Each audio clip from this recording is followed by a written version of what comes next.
Thank you so much. Take care. Take journey. Bye. Hello. I was thinking, is this thing going to start? Because it just kept buffering. And I hope that there's not going to be a lag, but you never know. So we'll see. So hello, and how is everyone? I'm good. I was up early this morning because my mum wanted to go and do some shopping. She's going to go and give food to the homeless tomorrow. So I went with her so she can get some bits and pieces. And I came home. Hey, Thunder, how are you? I hope you're well. So I went shopping with my mum early this morning. It was about, she came to pick me up about 8 o'clock. So I was like, oh my God. And we went to Costco. And so she bought some like cookies and pastries and things like that. I'm good, thank you. How are you? How was shopping? It was good. My mum was going to buy food for the homeless. So we went and she bought some, like pastries and cookies and donuts and some sandwiches and things like that. So she's going to bring that to the homeless tomorrow in the morning and go and give that out. So that'd be quite nice. So I went with her this morning. And I'm just a bit tired. And then I thought, do you know what? I've got some cake baking to do. Oh, that's sweet. Something. Yeah.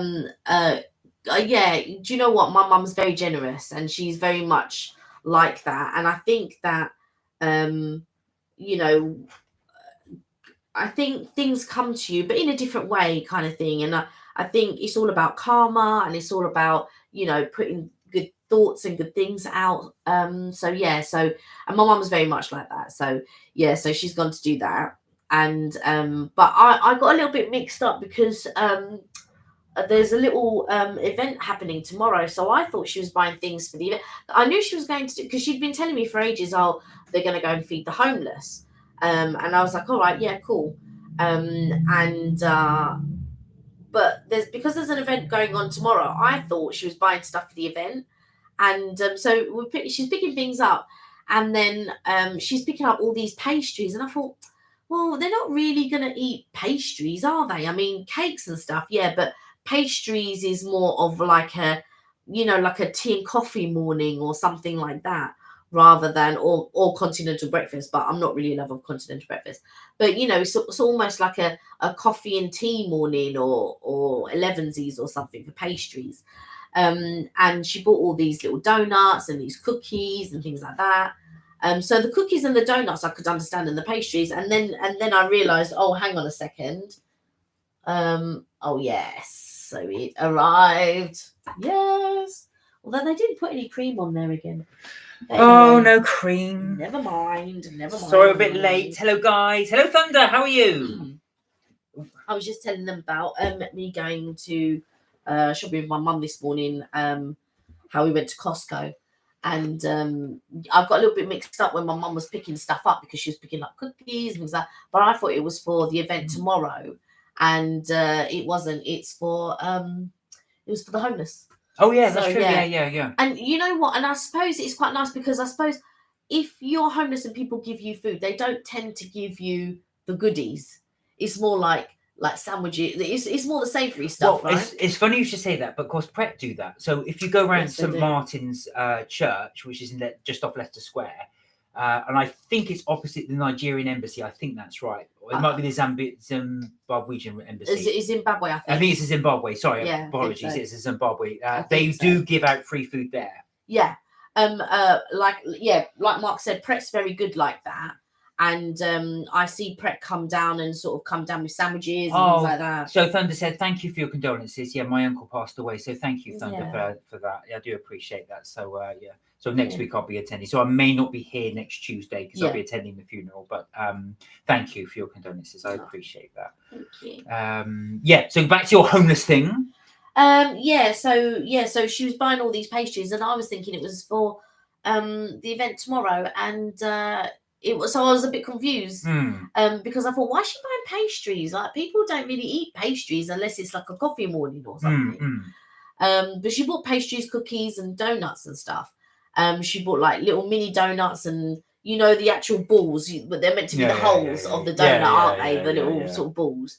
And she bought those and things like that. And I was confused as to why she had bought pastries. I mean, donuts, okay, and cookies for an event, I can imagine. So anyway, it was only when we were sort of packing up the car, and she was saying, "Oh yeah, because it's food for." Because do you know what I thought? I thought, "Oh, do you know what? I'll take." I was going to buy a box of pastries for us, right? And I thought, "Oh, it doesn't matter because my mum's got a couple of boxes. I'll take a couple out of because they're sort of like mini pastries." Hey, Hi, Evelyn. and they're like mini pastries. So I thought, "Oh, I'll take a couple of pecan plats maybe or something like that." And it is for the homeless, so I couldn't.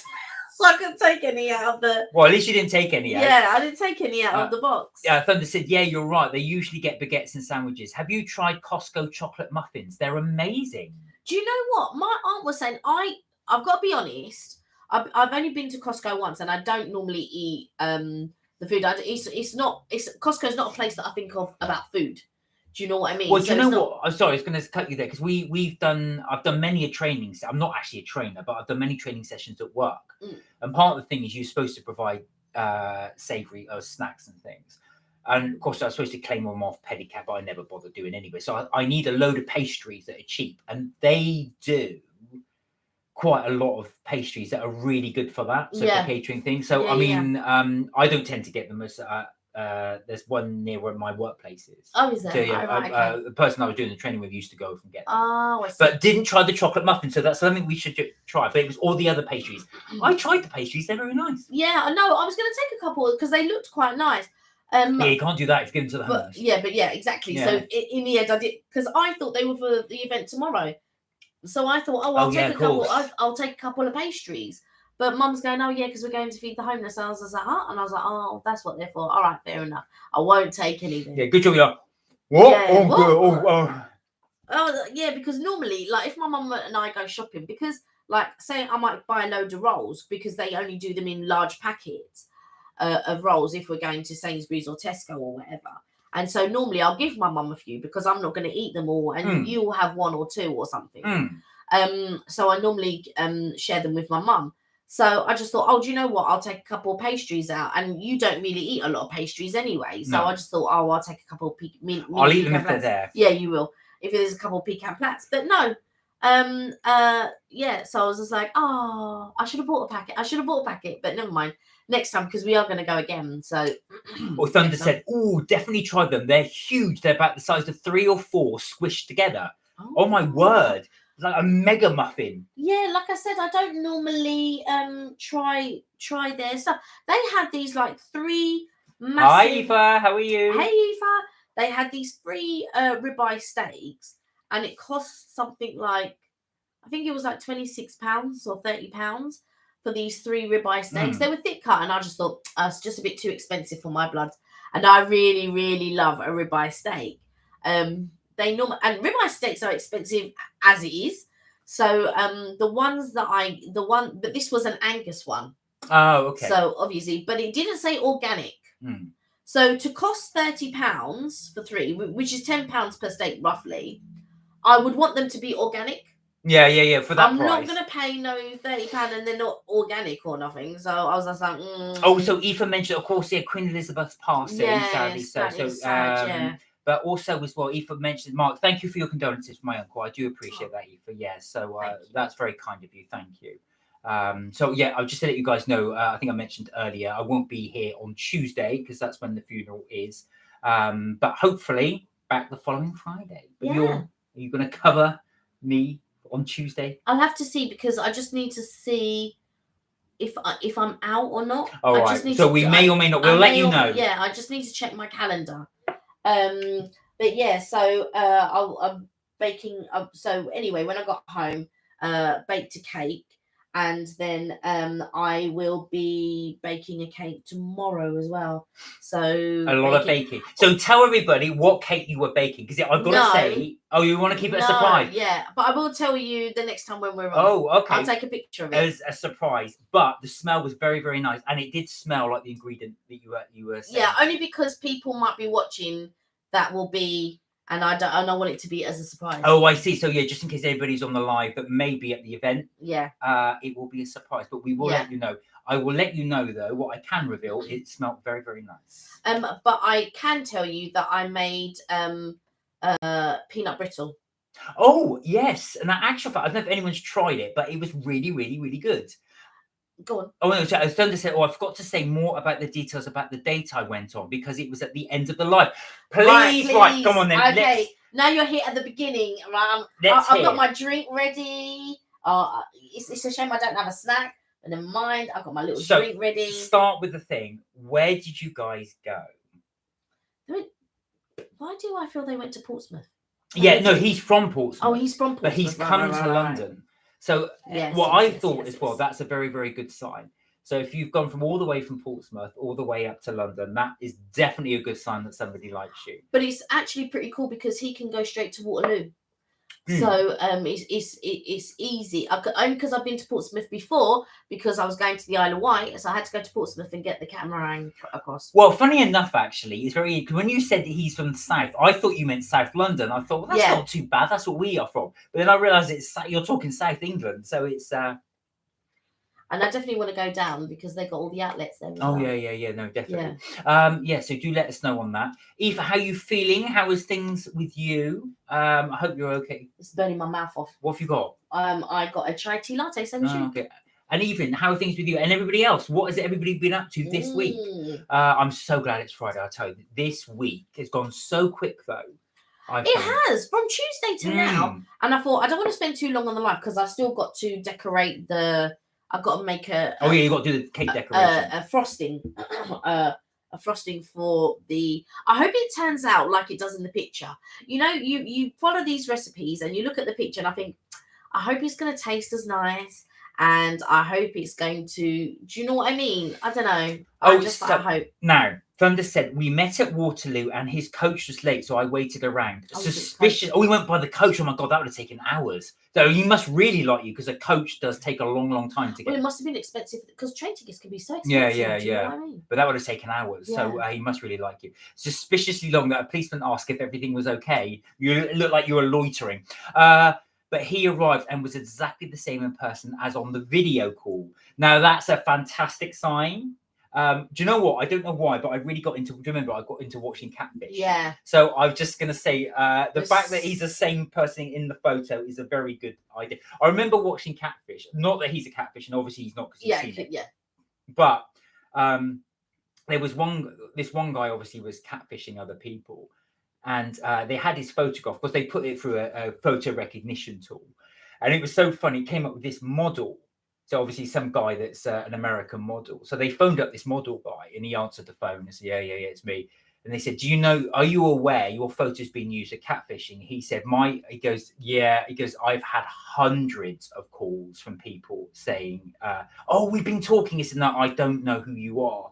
So that just goes, and he said hundreds. He obviously was exaggerating, but he said he's had many, many, many, many calls. Yeah, so that's a really good sign. You really like watching Catfish. Thunder said we went to a little coffee shop at first and got his card out right away and paid, but I told him not to. And he was holding my hand the entire time. We went to the art gallery after. So for these long paragraphs, there's more to write. No, don't keep them going because we're interested. Yeah. So that's nice. He paid. He goes to pay, took you for coffee, and then you went to an art gallery, which is nice. Did you go to the one in Trafalgar Square, to the National Wall of Portrait? Also, when a guy wants to pay for you, don't feel that, oh, no, you shouldn't, blah, blah, blah. You know, you can. I mean, guys also shouldn't expect anything in return if they do pay for you. No, that's true. The other thing I was going to say, as a guy, I always like to offer to pay. I know it's always that awkward thing, but just do it. Guys, just offer to pay for the first thing. There's nothing that puts a woman off more than if you're going, right, you had the starter, so that's and then I had them, and then you, I bumped that off because just do that. Yeah. Just do that. And don't feel bad accepting. No, exactly. You know. But I do think that's good as well that you offered as well to pay as well. Yeah. So that's nice. And that's always, I feel that's always nice when a woman also offers to pay, do you know what I mean, pay her share or whatever, and yeah. I do remember many years ago, obviously before Kelly, way before Kelly, I did take a girl out on a date, and we were going there, and she'd insisted obviously to pay her half on everything. So I thought, okay, fair enough, you know, she wanted that, okay. But I'd been on a date way before that as well with a woman who didn't bring anything, didn't even bring her purse or wallet or money. So I just think I only found that out because I just said, I think back then, this is this is how long ago it was, you paid in cash. So I said, you don't happen to have any coins just on you, just for a tip. I will give it back to you. I didn't bring any money. I thought, okay. I think it's a bit of a weird one, isn't it? Because I think everyone's got different opinions. Richard, hello. How are you? Greetings from Essex, where the rain has other ideas. Oh yeah. It's been bucketing here. Anyway, we're talking about paying for dates, yeah. And I always think I mean, there are women out there who don't want the chivalry thing, and maybe I'm old way in thinking, but it means a lot when I went on a date once. So I went on a date once, and this was before Mark. And notice how we caveat that both with each other. And he took me to a cinema in a dodgy part of London anyway, and he had a friend who worked at the cinema, and anyway he went to pay, and I said, oh, that's okay, I'll pay for myself, and he went, yeah. What? And I just thought, okay. Right. So anyway, let's go on. So Thunder said, he was definitely not stingy. I can't remember whereabouts it was. It was a bus from Waterloo. Right. Okay. So you went to the art gallery, roughly around Waterloo, across the bridge to the art gallery. Oh, I think I know which one that is. No, it could be Tate Modern actually, or it could be, there's another one there which name escapes me. Unless it was at Somerset House, the Courtyard Gallery. No. It's another one. It forgets, but it could be Tate Modern as well. Yeah, I think Tate Modern. Across the bridge. I held my hand around the gallery too. That's so sweet. Seriously, she didn't even bring her purse. No, nothing. And I thought to myself, so you know the intention is for me to pay for everything, which I don't mind. Yeah, I don't think there should be an expectation there. I don't expect a guy to pay, but I do expect a guy to offer. Does that make sense? So I do expect a guy to offer to pay. Richard said, I picked my grapes today. The rest the sales got drunk on. The rest of the sales? Oh, do you mean the snails? The snails got drunk. All right, okay. They were drinking. Do you know what they did? Funny enough, I didn't realise this, but when fruit at this time of year starts to drop off, especially apples, off a tree, it starts to ferment, and apparently wasps get drunk on it, eat it, and that's why they get aggressive. Where are we? Thunder said, then we walked around the streets. So we carry on with the date. Then I walked and it rained, got his umbrella out and put it over me, then him. Very chivalrous. We went to Itsu, which is one of Kelly's favourites. Oh, I like it. I paid for our food and he said, no. Oh, Ivy is back. Hey, How Ivy. are you? I was going to put, how are you? I got a new thing. I'm glad you said it was Ivy. I was just pronounced. Is it It's Ivy. Ivy, lovely to see you. How have you been? Oh, you've changed your YouTube. I can see. You're now, is it Bouchao? Bouchou or Bouchao? Bouchao. I like the name though. I'm glad you're well. Good to see you. Then we went for back to the date. Then we went to some underground type market thing. Oh, interesting. We got an ice cream and bought my drink, which I didn't want him to either. Underground market round Waterloo area. No, it's not. No, because they got the bus then to the Tate Modern. Oh well, I assume it might be the Tate Modern. And then an underground market. Do you know what? We're trying to figure out where you went to. It's the only one that I'm not. Well, it's not out under the one that could I know. It's not underground. Oh yeah, it could be Borough Market. Could be Borough Market. Now Borough Market inspired Harry Potter, so could be that.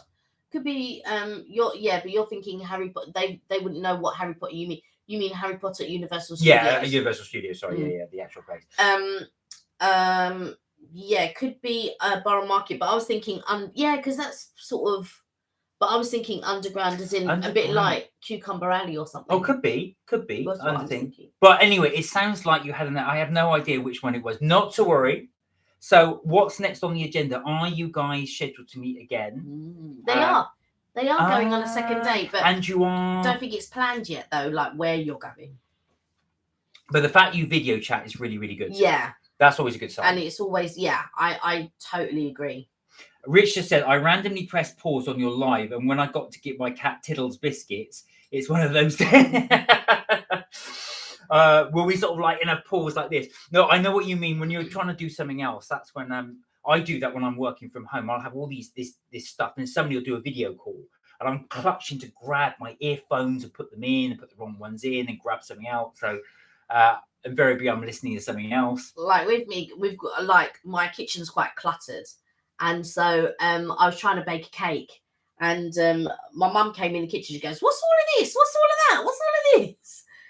Because so basically we've got like a spice basket, but it's like 3 baskets full of different things, and then I had to buy a little extended spice rack, because I needed to put my spices in. And then I've got a little chopping board, then we got like the kettle, and then we got the toaster, and this is normal things that you would have in a kitchen, but our kitchen's a galley kitchen, so we've got very little workspace, and so so hence the kitchen's quite cluttered. But I do have jars in the kitchen which I am going to re-wash in the dishwasher and put them away. So we haven't finished our date. So Thunder said, we walked across the bridge when it was time to go home. It was rainy and we held hands again. He offered to go all the way home with me, and then back to Portsmouth. But I said that was way too much for him to do, and I felt bad for making him go so far. But no, that's good. He wanted to, and also he wanted to spend more time with you. Yeah, and I think because he lives so far, you have to factor in travel time home kind of thing. Do you know what I mean? So it's quite a mission sometimes when you're far away, but to get towards and I was about to say, to get to Waterloo on the train is quite easy, but of course he didn't come by train, he came by coach. Richard said Tex-Mex pizza tonight, Morrison's edition. What's it like? Oh, you won't know until you cook it, obviously, but do let us know what that's like. One of the things, Richard, I'm just going to talk about pizza for a little bit, is I have never, and if you can recommend one, please do.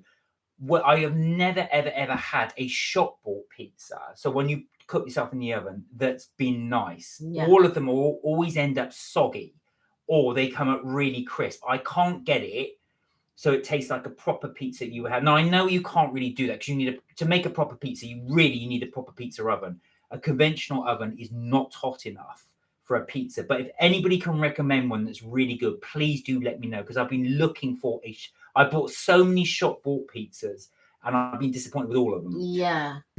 Thunder said when it was time, going back to the dates, when it was time to go home, he said he felt like crying. Oh, wow. But he would see each other again soon. He told his parents about me, and because of his culture, he would like to get married within 2 years. And you guys have just started meeting. And he's already talking about marriage. Wow. Okay. Well, do you know what? That's really, really nice that he sounds like he's really, really into you. Yeah, it sounds like he's very keen. But just take your time. Word of caution. Just take your time. There's no rush. Do you know what I mean? He wants to be married within 2 years. That doesn't necessarily mean you want to be married within 2 years. Or maybe you might want to be married in 2 years. I don't know. But all I'm saying is take your time. There's lots of time, should I say. So much time, you can spot on the top. That's how much time you have. So Kelly's rocking the new, is it Alice in Wonderland? No, it's not. It's the Haunted Mansion. Sorry. I always think of Alice in Wonderland because of the clock. It's the Haunted Mansion. Look at the pattern. I missed the pattern. I know. I just saw the clock.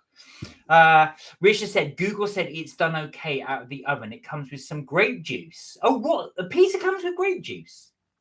Okay. No, the grape juice that he made. Of course, yeah, because you made because you got your own grapes. I'm with it now. See, Kelly's one step ahead of me. I was going to say, I want to talk about the peanut brittle I made. Oh, yeah. Ashafat, while you talk about it, I'm going to get it to show you guys. Oh, my God. Mark's eating pressure. I've eaten a lot of it, though. A lot of it. So basically, yesterday, was it yesterday I made it, right?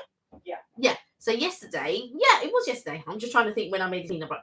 So yesterday I made peanut brittle, and I made it the other day, but I burnt it. So I thought, right, and luckily I had another bag of sugar because I knew I needed to bake cakes, and it's 2 cups of sugar, so it's quite a lot of sugar. And it's almost like you're making a caramel. So it's sugar, 2 cups of sugar, half a cup of water, and then and butter. 170 grams of butter. Sorry, just one last bit on the date. So Thunder said, yes, of course, I'm very cautious, but we both want the same thing. Our next date in London will be in a week and a half, but I might go to Portsmouth to see him sooner. Yeah. As long as it works for you, Yeah. and you're everything, you're happy with it. Yeah, definitely. But we're glad you, and you sound happy, which is nice. Anyway, sorry. It's exciting. Do you know what I mean? You meet someone, you go on a day. And talking about this. Oh yeah, this is the. So I'll only show a part of it rather than the bit I've devoured. So it came out, Kelly's thing, like this. That's a nut brittle. Not bad. Yeah. So basically it's sugar, butter, water. But you have to boil it for ages, the longest time, because you have to wait. So basically I had a thermometer, but it was a digital thermometer. But really, you don't squash it down because it'll just get the thing will just squash onto it. Otherwise, just leave it loose. So I'm going to take this downstairs. It's sticky, and he's like pushing down the foil on it, and I'm like, but it's going to stick, and then you have to dig out the foil if it gets caught. What's in my shorts? But anyway, so so it's 2 cups of sugar, and half a cup of water. And butter. Now you have to get one of those, the jam thermometers, and then it'll tell you when it reaches the soft crack stage and when it reaches the hard crack stage. And so when it reaches the soft cracks, so you put the sugar and the half cup of water in the pan, and you mix it, right? And then you turn it up to a medium to high heat. And then when you have your you get 2 cups of peanuts, and you just put them to the side.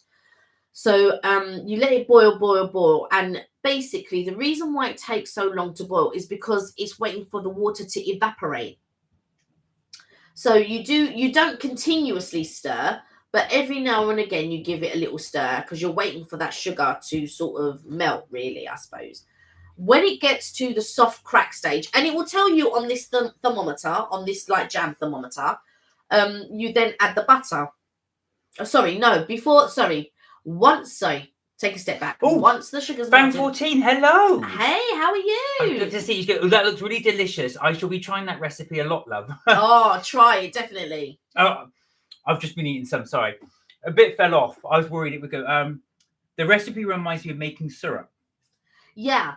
But yeah, so you're making a simple syrup basically. So while the water and the sugar are boiling, and you just stir it occasionally, you're waiting for that water to evaporate. Once it's sort of like a syrup, that's when you add in the butter. Of course, once you add in the butter, it drops the temperature of the actual mixture. It has to be butter at room temperature. So it has to have been out of the fridge for about an hour and a half.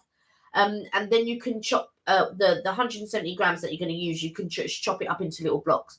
Then once you put it in the syrup, you're just mixing it until it melts, basically. Then you're waiting for it to boil up to the soft crack stage, which will tell you on your thermometer. Then you'll add the peanuts, and you continuously have to keep stirring it. If you don't look at it like the way I did and only stir it every now and again, you'll burn it. Your peanuts will be burnt. I must admit, even though Kelly burnt the first batch, I still ate it. It tastes like there's nothing wrong with burnt caramel. Burnt caramel is a thing that people eat. They eat like burnt toffee, burnt people caramel. Look at me like I'm weird, which I probably am.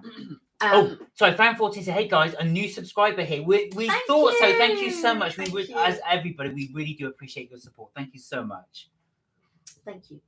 You just keep stirring until it reaches the hard crack stage, which is 305.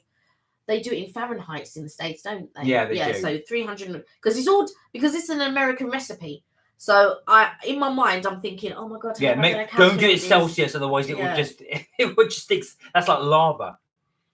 And then once it reaches the hard crack stage, you turn it off and you do a teaspoon of baking powder in, and then you mix it, and then you dump it out on your tray. Now, your tray has to be long enough and wide enough. Otherwise, if you do like me, I use a sort of, not a small tray, but a smaller tray. The toffee will be thick, be about that thick. And Mark was saying, oh, it's a bit too thick. And yeah, I guess it was a bit too thick. But then when I dumped it out in the bigger tray, I thought, oh no, it's too thin. But it's not actually. It's actually just fine. Perfect. So do give it a go. It's very, it reminds me, actually, in fact, Richard, I can imagine you doing a little recipe like this. It very much is like, reminded me of, what's the crunchy bar? Oh, crunchy. No, honeycomb. It did remind me a bit like honeycomb, but obviously it's a lot thicker and denser than honeycomb. Yeah. So, and the house smells of caramel. Oh, that whole house will smell of caramel. And if you burn it, the whole house and you will smell of burnt caramel. That's the only downside to it. Many years ago when I was a student, I used to live above a kebab shop type thing. And my clothes, right, ever stunk of fried food. I just could not get that smell out. It was like fish and chips and kebabs, this shop. So this is many years ago. And it absolutely reeked of fried food. So having a smell of caramel isn't that bad in your house. The thing is, what's funny is the caramel smell lingers longer than if you baked a cake smell. Now, Richard said peanuts are not my favourite, only hazelnuts. You could use hazelnuts. You can use pretty much any nuts you want. So you can use macadamia nuts, cashew nuts, mixed nuts, walnuts, hazelnuts. Yeah, just use if you like macadamia nuts, use those. Yeah, it's fine. No, it just reminds me, Richard, because I always think of you when you're doing your Egyptian bread. So I love that recipe. So I just remember watching your video on that. I was watching your video earlier this morning, actually, your trains one. And so he's looking at all the way that trains have changed throughout the years. Oh yeah, of course, yeah, because you've got your subscription to the Transport Museum. Yes. Yeah. So Thunder has asked a little question for us, and one of my favourite questions of always is food. What's your two favourite desserts? So we'll throw this out to everybody. Mine, you know. Right, so guys, I'm going to have to say no, you change. I do know. It's pretty much anything with meringue in it. Thank you. I've got to say I'm a huge meringue fan, and that combo of meringue and cream I cannot knock. So my favourite dessert, if it's in any restaurant and they have it, I will order it, is Eton Mess. So that combination of whipped cream, broken meringue, and strawberries or raspberries or whatever fruit they're going to use going through that. Delicious. If not, I'll do pavlova. If not, I will always go for ice cream. I'm a huge ice cream fan, but not the boring flavors. Whenever I get disappointed, restaurants, if you're listening, please, for the love of God, when you've got ice cream on the menu, do something other than chocolate, strawberry, vanilla. Even if they did something chocolate, else, he wouldn't get it. Vanilla. He would only get it if it was coffee. There's no other flavour. No, that's not true. What's the other? Salted caramel. Oh, yeah. Please, I've never seen you get salty caramel. Well, no, because they never have it. It's always chocolate, strawberry, and vanilla. Even I see ice cream, I thought, let me guess. I bet you that if we go to a restaurant and they had salty caramel, he'd go, no. No, I would do. So, but restaurants, please, not chocolate, strawberry, and vanilla. Give us some other flavours. Anyway, I like chocolate. End of rant. But yeah, it's all right, but it's just boring. I like chocolate. I don't like all chocolate ice cream though, because some of them are really decadent, and I don't like the really decadent. I don't know. Chocolate ice cream. Well, if you do try Haagen-Dazs's Belgian chocolate ice cream. That is very good. It's too decadent. Or the other one I would recommend, and this is just for my recommendation, is that Ben & Jerry's do a double chocolate one, which I forget the name of, but that's really nice as well. And I'm not a big fan of Ben & Jerry's, but that one is good. I like Black Forest Gâteau. It's my favourite cake. Whether it's my favourite dessert, because I like several. I don't think I could choose, because I also love apple crumble. Oh yes. I like cherry crumble. I do like a good crumble. And no, I don't want it with custard. I want it with ice cream or syrup sponge and ice cream. So we're going to throw this out to you guys. What is your favourite dessert? If you had a chef beam down to you who could cook anything on the planet and said, you've got me for the day, but I'm going to do a dessert for you. I'll do anything from scratch. What would you like? What are you going to order? Is there something you have in mind? Is there a specific dish? Or Are you not a dessert fan? If you go out, could be biscuits and cheese. well, I do know a lot. That's true. A lot of friends of mine now as well don't touch desserts at all. They will have starter and main and skip the dessert. It's rare in a restaurant that I will have dessert. The dessert has to look really good for me to want to get a dessert. Well, I've got to say, I'm always disappointed in the UK with the desserts. I don't know if it's the same in Ireland, but when you order dessert in the UK, the portion size is so tiny, the little slithers like this. So if they get cheesecake or a cake, it's so minuscule. Oh my God. So Thunder's gone for very specific, and I like that. You know what you want is a Ferrero Rocher or Oreo cheesecake. But I think that's Ferrero Rocher cheesecake or Oreo cheesecake. No, am I right? No. I think it's Ferrero Rocher cheesecake. Just the chocolate? No, I don't think so. No. Let me finish. A Ferrero Rocher cheesecake or an Oreo cheesecake. That's exactly what That's I what just said. Richard said my two favorite cakes will be coming on a video with my friend. And would this, Richard, would this cake with your friend be your go-to choice? Do you know that's one of those things you don't really get that so much on a menu? Cake as a thing. You do get cake, but I told you the one that I miss. I miss the trolleys where they used to bring the cakes out. Oh my God, going back a bit. Yeah, on a dessert trolley, and then you could choose whatever dessert that you wanted. But I do love cream cake, so I love fresh cream slices. I love chocolate eclairs, profiteroles. But I don't like the profiteroles where they've drizzled the chocolate on it, so some of the bottom don't get no chocolate. No, I like each individual profiterole to have its own bit of chocolate. Not something that's just drizzled down and you've only got like things of chocolate. No, that's not for me. So interesting, actually. So Thunder, just before I move on to your second question, you said, it's hard to choose. I'm taking it you are a cold cheesecake girl. You're not a baked cheesecake person. Am I right in that? I would think she was baked cheesecake. Right. So who's right? I'm thinking. So by cold cheesecake, I mean, when you use things like cream cheese and you mix that up, you don't bake it at all. But Kelly's thinking you're the baked cheesecake fan. It's because she likes Oreo cheesecake, and that normally comes in a baked cheesecake. All right, we shall see. And Ferrero Rocher again would come in a baked cheesecake. Okay, we shall see. Thunder also asked, do we like sundaes? I do like a sundae. I do. A Knickerbocker Glory as well. I know that's old-fashioned, but I do like that as well. That combo of different ice creams and and all the toppings on top.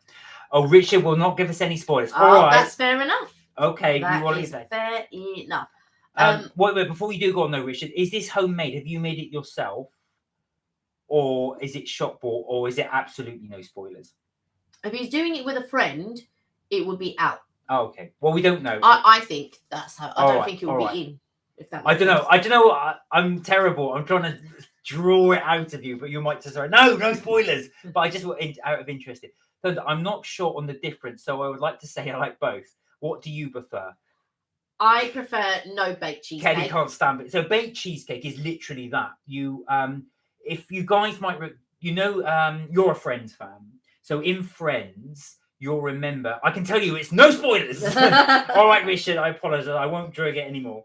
You remember the episode in Friends where was it Rachel and Chandler steal a cheesecake? Now, you may remember Kelly and I reviewed the Friends cookbook a long, long time ago. If you check through our videos, I make the recipe from the Friends cookbook. If you watch that, you have to bake it. So you add the cream cheese, you have it in the oven for quite a while, actually, and a couple of hours or so. And then you take that out as well. That's all baked in and it kind of melts. And then what you do is you let that cool and then you refrigerate and have it. Yeah. The other way of making the cheesecake is you just literally, mix up all the cream cheese, add your flavoring, and then you just let it set. So it's no baking at all. Yeah. That's the way I have it. When it's baked, I find it's dry. But when it's when you mix it, it's creamy. It's like it's a lot creamier. But I like baked cheesecake. Yeah, a lot of people do. It's a New York thing. It's definitely a US thing. And you get the famous one, which is New York style cheesecake. But normally in the US they bake it. I don't know if this is a whipped one or a baked one, but if it's baked, it will be the only cheesecake that I've ever tasted that's been baked that I like, which is Wagamama's do a white chocolate and ginger cheesecake. Yeah. That is so nice. But it could be baked because the reason why I say it could be baked is because it's not messy. Because normally when you whip a cream cheesecake and you're not going to bake it, it's normally you can't get it smooth. Well, I suppose you could if you're going to do it on a turntable, but I can't imagine Wagamama's doing it on each one on a turntable. Richard said, I know you noticed you've been seeing my throwback super old vlogs. We have. I was going to ask you about that. Is this going to be a theme you're going to be doing, or is it just something you've just done for now? I was wondering about that. Thunder said maybe not cold ones then. So top of the cheesecake is soft. Yeah, I mean pretty much you'll get that. So, actual fact, Kelly's just come up with a good idea. Has anybody got any tips of any restaurant that does a fantastic dessert that you'd be willing to share with people on the live? So that Kelly's one is a really good tip. If you go to Wagamama's, do try the ginger cheesecake. White chocolate and ginger. I have tried it. To be honest, I don't normally order it, but what happens is Kelly will order it, she'll eat it, and I'll try it. But it is very good, and I'm not a massive fan of cheesecake. So if you like cheesecake, that's one. Thunder said, do you like cheesecake from Wenzel's? Oh, is that? I've never even heard Where's of it. Wenzel's? And they call the London cheesecake almost shredded ones. I've not tried that. So there's a good tip. We could try Wenzel's. Richard said it's done before, just made September loads. Yeah, I thought you'd done it before, but I didn't know if you were doing it as a theme.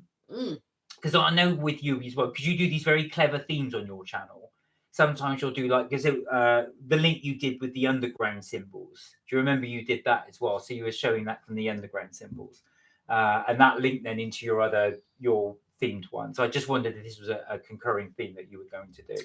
I'm thinking. So other tips as well. Can you think of dessert-wise? So if you're after cheap desserts, one little good one you can do is actual fact we did at the Carvery.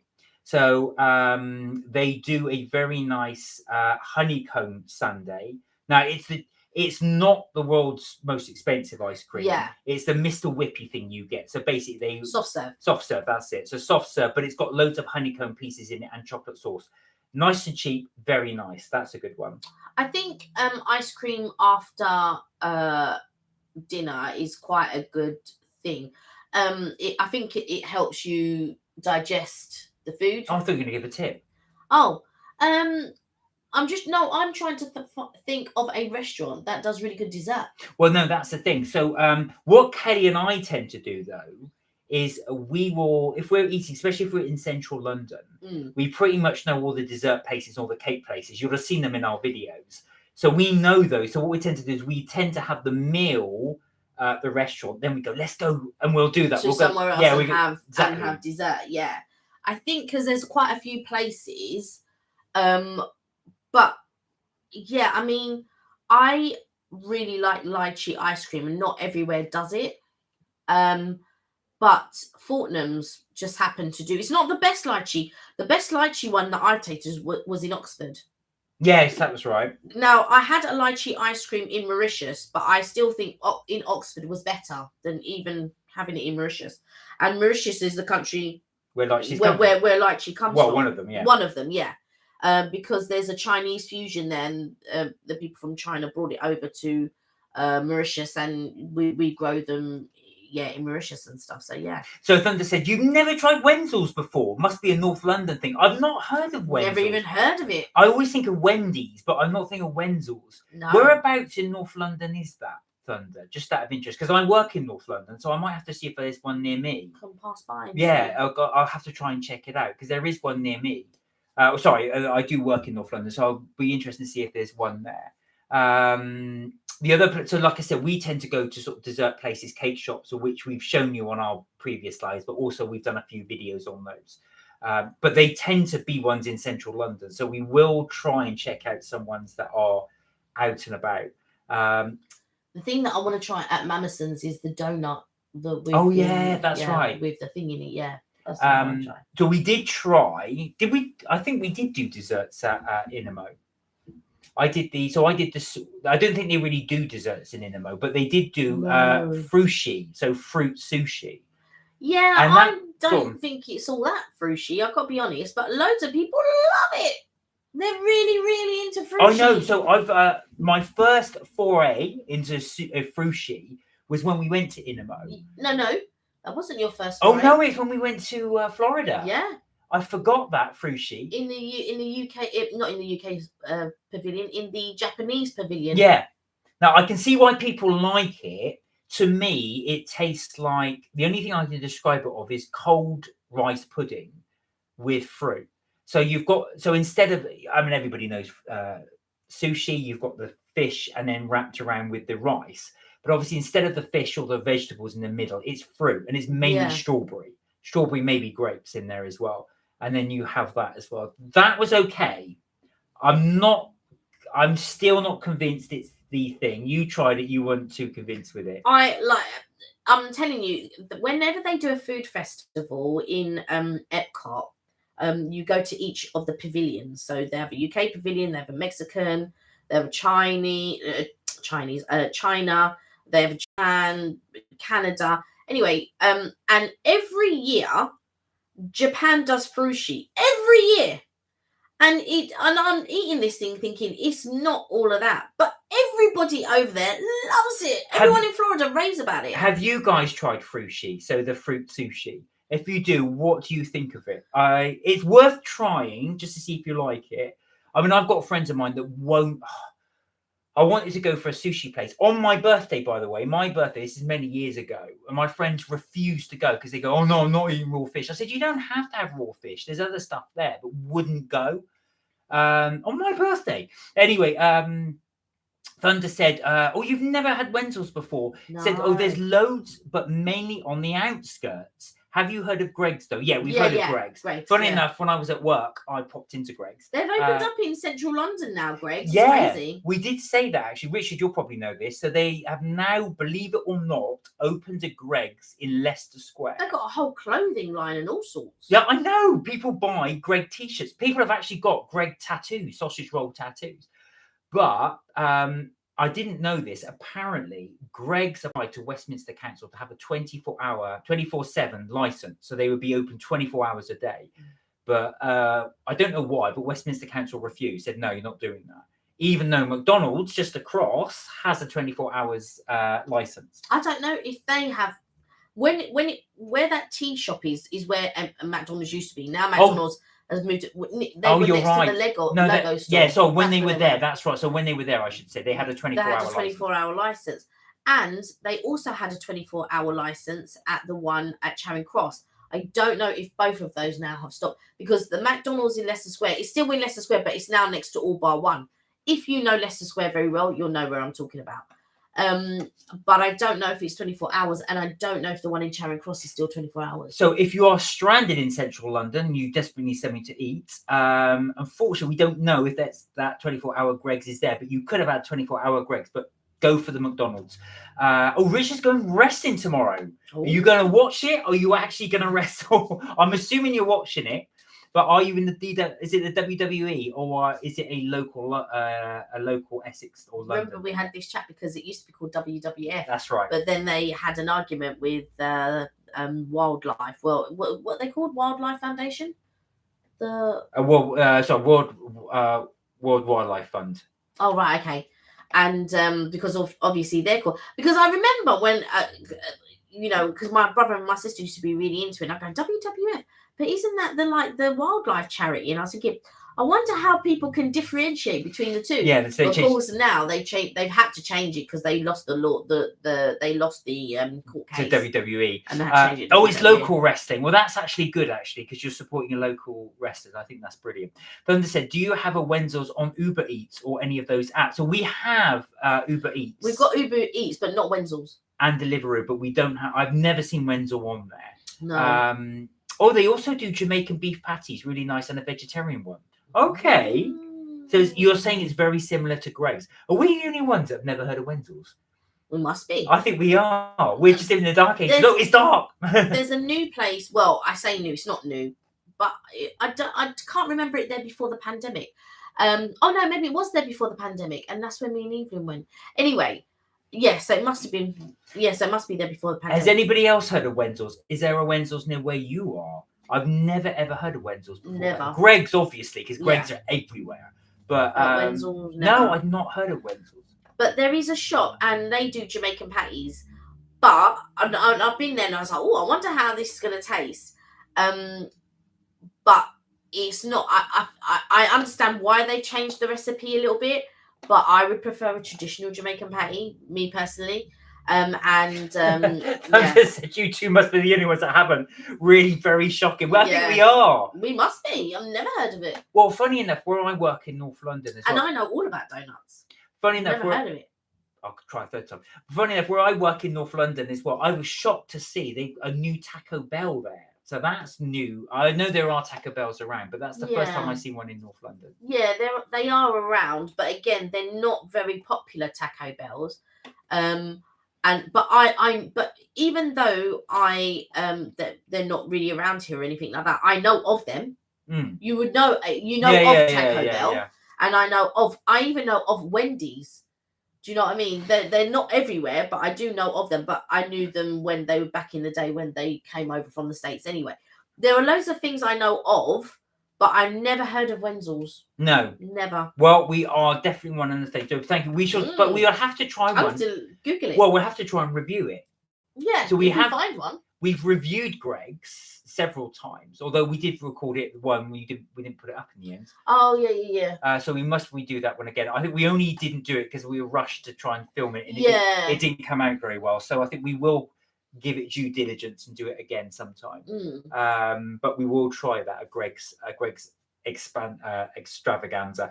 Everybody knows what Greg's is like if you've tried it, but we do want to try some of the newer things as well. Yeah, and do you know what? I don't like everything at Greg's. I've got to be honest, but I do like the vegan sausage roll. I prefer the vegan sausage roll over the normal sausage roll. I've got to be honest. And to be fair, back in the day, their steak bakes and their chicken bakes used to be a lot better than what they are now. Controversial, I know, but. Well, that's like a lot of restaurants as well. So Kelly and I think we mentioned this before. We went to Brighton early in the year, and we thought what we'll do is we will try, because there is a harvester. Now, I've not been to a harvester in years. So we tried it, but my word, the quality. Now, this is just our opinion, but we weren't enamored by it. Fan 14 said, same, the vegan sausage roll is better in my opinion too. Yeah. I know I'm veggie, so I do, or pescatarian, so I don't do the comparison. Also agree the quality has changed. Yeah, it has. I think because the costs are going up, so they're trying to keep the cost low, because that's what Greg is famous for, selling it very cheap. Yeah, but even so, they have been different for a very long time now. I would say nigh on 10 years. Their recipe, I don't know what they did, but they changed their recipe to their steak bake. They changed the recipe to the chicken one. Yeah. But our nephew loves the bean one. Oh, I like that. The bean melt, whatever it is. Yeah, so bean and cheese. That's something else. I don't believe you don't like that. That's really, really nice. I just think that in a puff pastry, I don't know. No. That'd be like in a pie and you have a puff pastry top. I'd eat that. Bean pie. I would eat a bean pie. A bean and cheese pie. When I was a student, and I'm going to be honest. Yeah, I can imagine as a student. As a student, I used to get a pot and I used to boil, do your beans, the baked beans as you normally would. And I would grate cheese in it. And I just dunk bread into that, toast into that. That was so good. The cheese really thickened the sauce. So you had this really cheesy beany sauce. And people go, what are you doing? But then afterwards, my flatmates at the time go, oh, can I dunk my bread in your bean? Yeah, go on. I'll be like, no. I dunk my bread in your bean. Fan 14 said, yes, I would say for around a decade. You're not lying. The ingredients have changed and they didn't need to. No, they didn't. See, Fan 14. Oh, my God, I used to do that too. Yes. Another one. Well done. Richard said, my Tex-Mex pizza, they overloaded the peppers. Hot, hot, hot. When you say peppers, are they jalapenos Or have you gone for it sounds like it's spicy. What's it like, Richard? Or have you just got it cooking? Or you just opened it? Yeah, do you know what, Fan 14? I think that's fantastic. It's such comfort food. That with mash as well. I think. Oh, not beans and mash. You mean just mash on its own? No, I beans mean and not mash. I used to do this thing. I get mash, beans, mix it up together. It's nice. You see, you haven't lived. You haven't sampled clearly student food. Yeah. Okay. Do you know what? Mark is right. I've never sampled student food. You've never tried student food. So when you've got the student's favorite noodles, packet noodles. If you're a student, you will go for packet noodles, right? But not pot noodles. No, I do pot noodles as well. Right. Now, I remember, like when I was younger, I had a couple pot noodles, and even then, I just thought, "Oh, this is not for me." But my sister used to eat them like it was going out of fashion. I'd be like, "But you used to like Angel Delight." Oh, I love Angel Delight. I haven't had it for ages. I was never one of those. I was never an Angel Delight person. Sorry. Richard said hello. Yeah, sorry, my spelling. The grape juice makes it much holiday. Hello. Oh yeah, jalapenos. Yeah, jalapenos. Yeah, sorry, my spelling. The grape juice makes it hotter. Yeah, it will do. Richard, go for milk. You need milk to cut through spice. Fan 14. It's yummy, especially as I'm a cheese fanatic, and I've had it with mash too.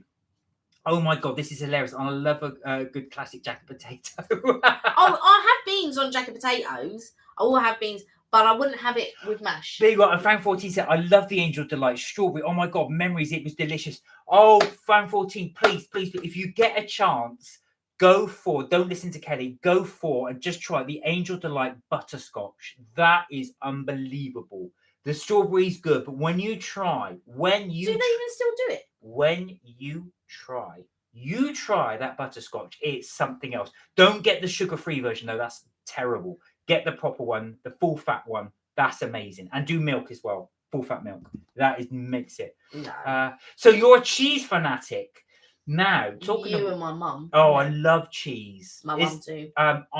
Whenever I do an omelette or anything, I always put cheese on everything. And blue cheese at that. Oh, not just blue cheese. Blue cheese, Edam, cheddar. Love a strong cheddar cheese. You don't normally put Edam. I've not seen you do No, Edam. only because it's not in the house. Tanika, hello. Hey, Tanika. We were just talking about student food, what people like to have. Okay, I've never had the other flavors. I'll definitely try it out. And yes, it's still available. There we are. Lord. How are you, Tanika? I hope you're well. Yeah, I hope you're well, Tanika. Yeah, honestly, guys, if you've not tried, Angel Delight is such a student food. I even used to make it. Do you know what I used to do as well? So, actual fact, I had the the measuring jug to measure it out in. And of course, what you're supposed to do is measure it, and then to present it, you put it in little ramekins or jars or whatever, and you present it. Being a student, I used to make it in the thing and just shove that in the fridge and then eat it out of the serving jug. That sounds like student behaviour. Tanika said, my niece is off to university tomorrow. Oh, where's she going? Which university? And what's she going to study? And congratulations to your niece. Well. Yeah. Bless her. A new adventure. Fan 14 said, yeah, I love medium to mature cheese.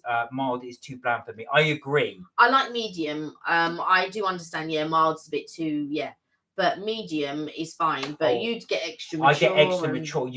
If you get that extra mature, or one thing, if you're a cheese fanatic, one thing I found was caramelized onions. Try that with the cheese. It's amazing.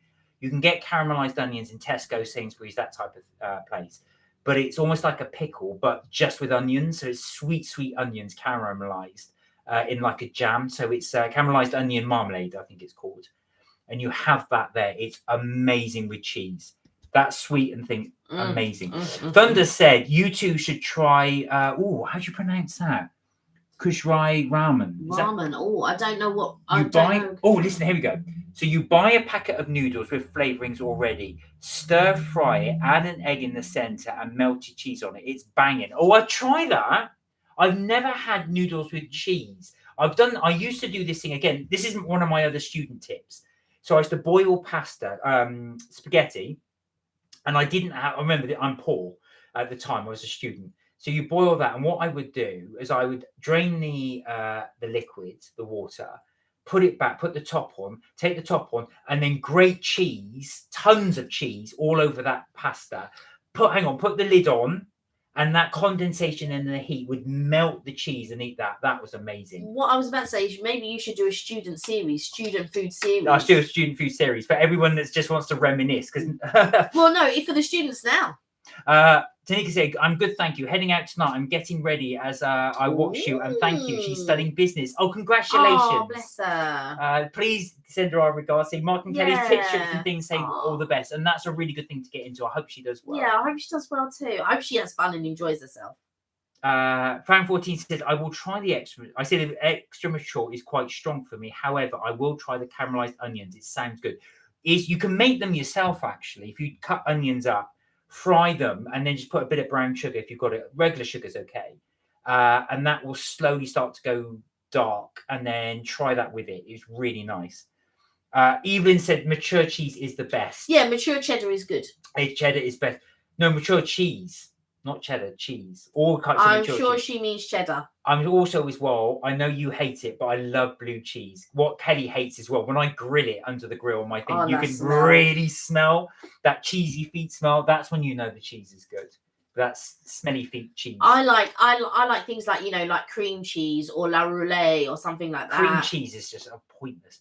Thunder said it's spicy ramen dish and everything is flavored. I do like ramen. Yeah, you do. I do like a ramen. Yo Sushi does quite a nice seafood ramen, which is nice. I know that's not authentic ramen, so apologies to anyone, but I do recommend that if you go to Yo Sushi. Tanika said chin up spicy chicken noodles are amazing too. Oh, I'm not trying chin up spicy. Have you? No. Chin up spicy one. I was thinking, oh yeah, chin up. But no, you actually mean. Oh no, she means shin cup. I thought chin up. I've not heard of that. Shin cup. I've not tried that. No. Richard has said, coming this October 2022, Cockney rhyming slang vlogs.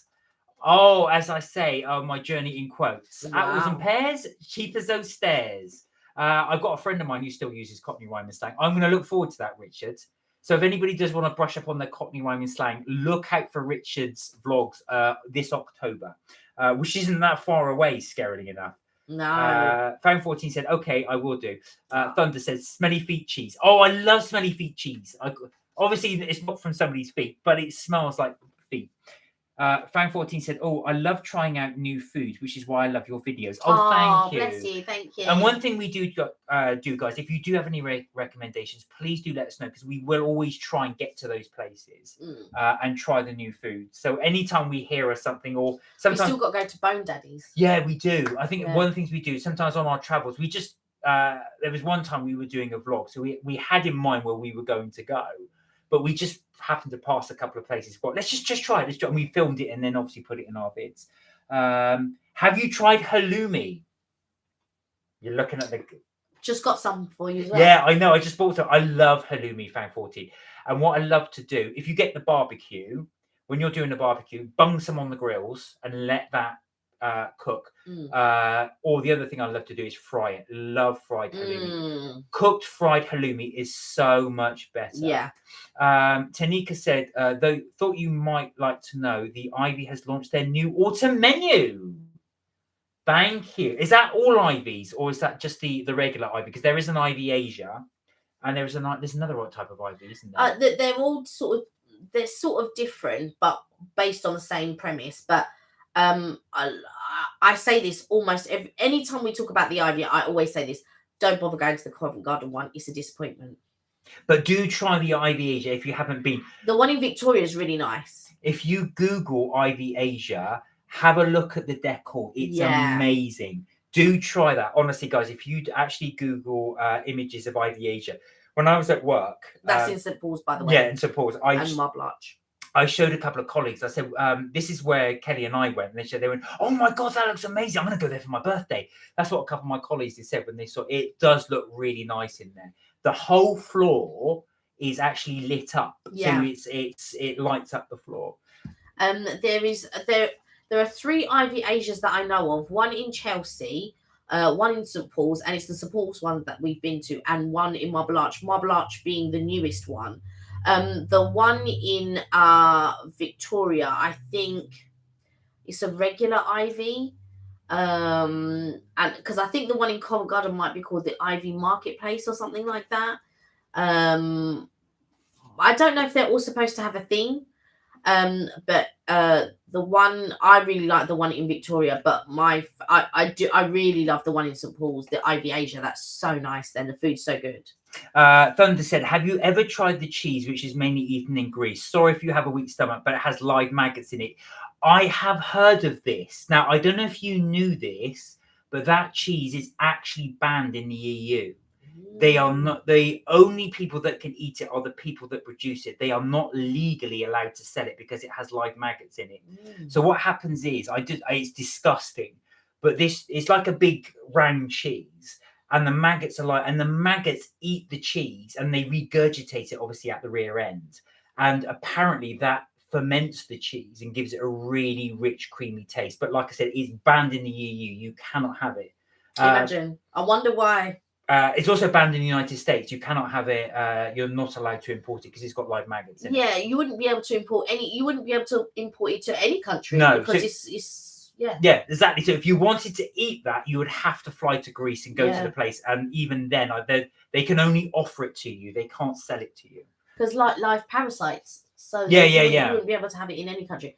I'm sure in Greece though they have their own rules. I'm sure they'd be able to sell it. No, they're not. Really? It's a very. I thought it was in Italy actually. I got it wrong. I didn't realize it was in Greece. But yeah, it's a very because it's a long tradition. But the family, they produce it. But I'm pretty sure they're not allowed to. They make other cheeses and that's how they make their living. But that cheese they keep for themselves. But they're not allowed to sell it because of that. Richard said there's a challenge to try pasta, but replace every ingredient what you never had with pasta. Oh, that's interesting. So you would, rather than doing your traditional things like bolognese and stuff like that, you would have to have something on top with pasta. Cheese you couldn't have because I've always had cheese with pasta. So that's an interesting one, what you would have with pasta. I've never had burgers like that with pasta. Or I've never had things like, what would you have, like an omelette with pasta. Yeah. So that was interesting. Tanika said, have you been to Shaka Zulu in Camden? No. The decor. Oh, is that where you went? I know you were saying you were going to go to Camden. The decor in there looks amazing too. And they sell crocodiles, etc. Love would be a fun video. No, thank you for letting us know that. Yeah. Shaka Zulu. I know you said you were going to Camden. Is that where you ended up? I've heard of Shaka Zulu because I think there's a few branches, if I'm not mistaken. I could be mistaken, but I'm sure with Shaka Zulu there's a couple of I'll have to look it up.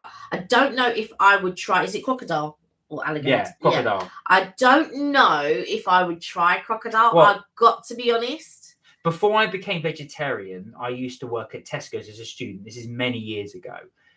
They tried to go through this phase. Now you're talking about this would have been in 1995, 1996. So they were going through this phase of trying to sell what they called exotic meats. So they were selling, I don't remember crocodile, but they sold ostrich. I was going to say emu. And they sold kangaroo. And I had both. The kangaroo, I remember being quite tough and very salty. But the ostrich, I could not tell the difference in that. But it was a lot lighter than it was like chicken, but a lot lighter. A lot lighter. Apparently, there's a lot less fat in ostrich. So it's sold as a very healthy alternative to if you're a meat eater. Very interesting though, but I've never seen it in Tesco since. So I'm assuming that they gave up on that idea. Thunder said, "Oh, I see. It's gross and cruel to live animals too." So going back to the cheese with maggots in it, it's more of the. I don't think you eat the maggots with it. I think you just eat what they leave behind. What's left behind. But the thought of an animal regurgitating and you eating it just puts me off. It's like them cats with the. I was just about to say coffee beans. The cat poo coffee. So there's a place in South America where they get cats to eat the coffee beans, and some poor guys got to go around and pick their beans out the cat poo. There's something to do in the cat's gut which really ferments it. It's supposed to be amazing, but it's incredibly expensive. Fang14 said, "I don't know if you guys have already." But you should try out the food stall market around Camden. It would be a great video. Yeah, we do have to do that. We do. Do you know? Haven't done a video on that. We've not been to Camden for such a long time, purely for us because it's right at the other end of London. And we do tend to just go into central London. But that is a very good idea. We should do a review up there. At some stage. Because I've done Spitalfields, but I did. At the time, it wasn't really food that was there. It was more like a craft market. But I went. I was with my cousin, and we went to Duck and Waffle, and then we went to Italy, and then after Italy, we went to Spittle. We went to Spitalfields Market first, and then from Spitalfields, we went to Italy. But definitely, we should do the Camden one, and go try the foods, and then maybe go on to Spitalfields, and then go on to Italy. Yeah, that's a good idea. So we could actually incorporate them all. We do need to go back out and do some more videos, actually. So we haven't been out for a while. I've still got loads to do for the Brussels one. Yeah. So we will get some more videos coming up. I mean, baking cakes and things like that. I know, exactly. My Lord. I'll be working on that project with your cousin. So yeah, it's been we've been doing we've been doing other things, but we will get back to that. Yeah, definitely, for sure. Found 14 said crocodile tastes like chicken apparently. Yeah, so I have heard that. I've heard that because I watch a YouTuber who lives in Florida, and they obviously, because you have alligators there and stuff like that, and that's quite common in Florida to have alligator meat. Do you know what? I do wonder though, sometimes some restaurants, as they sell, would have the idea that you could sell exotic meats. Oh, this is ostrich, this is a certain type of rare parrot. But basically, all you're doing is just serving chicken, and you just, because nobody knows what the thing's like. You just say, yeah, this is the bird. People say it tastes a bit like chicken. Yeah, it does. It tastes a bit like chicken, but you're actually serving chicken. Not that you would last very long over doing that. It's really weird because when I've had ruby chocolate, because ruby chocolate's a thing now, it doesn't taste of chocolate. Ruby chocolate's an odd taste. Yeah, it doesn't taste like. Charlie, hello. Hey, Charlie. How are you doing? You okay? Like with chocolate. Wow, 627. You're really going up. You're really getting well there. done, Charlie. Wow. Well done. Good for you. With the chocolate, because obviously chocolate tastes like normal chocolate. Then you have dark chocolate, and then you have white chocolate, right? So those are your three main chocolates. Yeah. Now you have ruby chocolate, but it doesn't taste of chocolate. Like the other three taste of chocolate. But the ruby chocolate, to me, doesn't taste of chocolate. Richard said Camden's are really close to him, actually. My cheap day out location. How long does it take you to get to Camden? Richard, have you got a quick train that goes there? It's weird, actually, because I always think that with London. Some routes, like for us, to get into central London is not too bad. But when you went to Ashford, you said it's really quick on the train. Yeah, I feel like when you're going to the coast anyway, it can be quick, but it can be slow. It just depends on the type of train that you get, because sometimes they do fast trains, sometimes they do slow trains, so it just depends on what type of train you get. Oh, Thunder said, I thought some people did eat it. I'm assuming with the maggots in the cheese. Not sure if it was a coach trip or one of those shows, but someone spread the cheese with the maggots on it. Oh my god, and ate it. No, I didn't think you're not supposed to eat it with the maggots. I don't know though, because they're the protein bits in it. I think, oh my life, no, that I would draw the line. I'm sorry on anything, any bug. I suppose when they have tequila, they have the worm at the bottom. Well, I do remember though, talking of bugs as well. I saw a documentary on Thailand, and they have things like tarantulas, deep fat fried, and stuff like that on sticks. So I think it's the same sort of similar thing. Oh yeah, no, Charlie did point out the Queen did pass away. We did mention that earlier, Charlie. We mentioned that earlier, Richard said, yep, I go via Camden Road Station. Okay, only an hour travel. That's not too bad. Okay. For us, it's quite difficult now. We used to have a train that went up to up that way, but now it doesn't anymore. So it'll be quite a few changes. But we will look at that. We do want to expand doing after. And now, obviously, winter's coming up. We do want to try we're looking to try and do some Christmas markets so we can review for you guys. Thunder said, yeah, some people would eat anything. Do you know what? I would absolutely draw the line. I would draw the line. I'm just trying to think what is the most exotic thing you've ever eaten? I think I may have had veal once. That's not that exotic. I said... But you're saying what's the most exotic? That's is that? Yeah. Chicken. Found 14 said, I wouldn't eat anything that contains an insect food. The thought alone makes me want to puke. But I did show you guys. Now, my brother did send me a cricket bar. No, not cricket the game. Yes, cricket the bug. This bar basically was made from crushed crickets. So I didn't have it in the end. Sorry, Ben.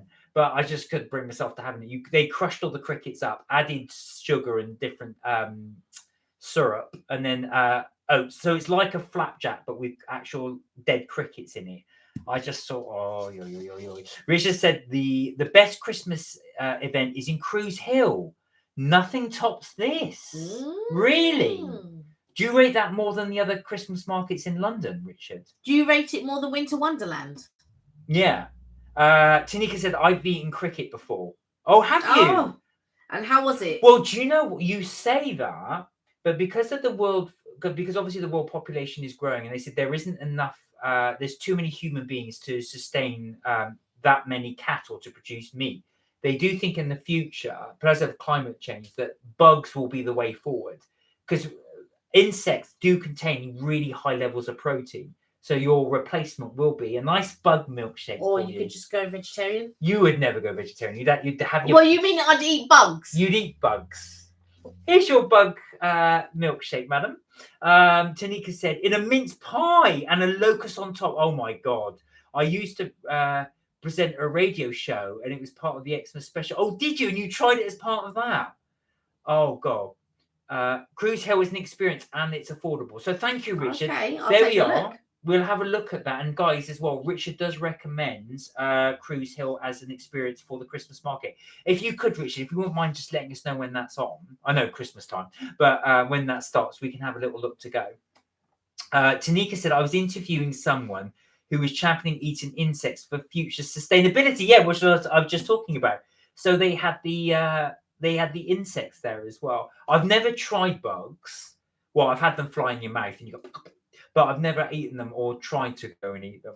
So what did it taste like? And did it put you off eating them? I'd imagine it would be quite crunchy. And I can't imagine the taste for a bug. What does Thunder say? Thunder said the sweet shop in London, which has so many American sweets, used to sell flavoured crickets. The same as crisp flavours, salt and vinegar and cheese and onion. Oh my God. That's Richard's bone of contention, all those sweet shops in London. Yeah. The American one. But no, I've not tried that. I have had a lolly with a scorpion in it. Yeah, I've seen them, but I've never eaten them. Found 14 said, I know people eat crickets for like challenges. I would just have to cut down on meat if that was the case. I love pasta a lot, so I'd be okay having enough meat, or you could just go vegan meat. I think that's the thing. If you guys that are meat eaters, would you do that? If it became a choice that meat became so expensive, it just wasn't something you could have regularly. Yeah. Would you have bugs as an alternative if they crushed them up into like a patty? No. Even if it tasted like meat? Even if it tasted like meat, the thought of knowing that it's bugs, no. I would just eat vegetarian. Bug burger. Tanika said, yeah, it put me off and it was horrible. Richard said, shock time. I've eaten sea slugs, chocolate big ants, mini ants in a lollipop, mooncake with a locust insect. Ants are yummy. It's like, I was going to say, sea slug. Funny you should say that. It's very expensive. I watched a not documentary. Sorry, I think I was watching Saturday Kitchen. You know when they do the cooking show. And they showed actual fact sea slugs are in big demand, so restaurants take them. Yeah. Apparently they are quite tasty. Okay. But ants, you've tried ants. What are ants like to eat? Tanika said, if meat was super expensive, I would be vegetarian 100%. Do you know what, Tanika? I think a lot of people would. They would go on to like veggie or plant-based diets. Apparently, one of the reasons why the meat value or meat prices have been driven up in recent years is because of China. So they were saying in China, before, people that were poor would only have meat once in a while as a treat. Yeah. But now income is raised, there's a lot more demand for it. So more and more people have switched to eating meat. Ants are, is that crunchy, bitter licorice? Bitter licorice flavour. Oh, that's interesting.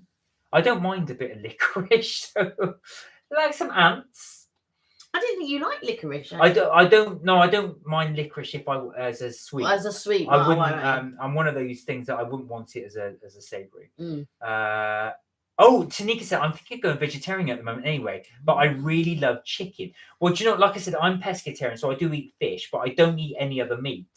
I would say if you are going to do that, do it slowly.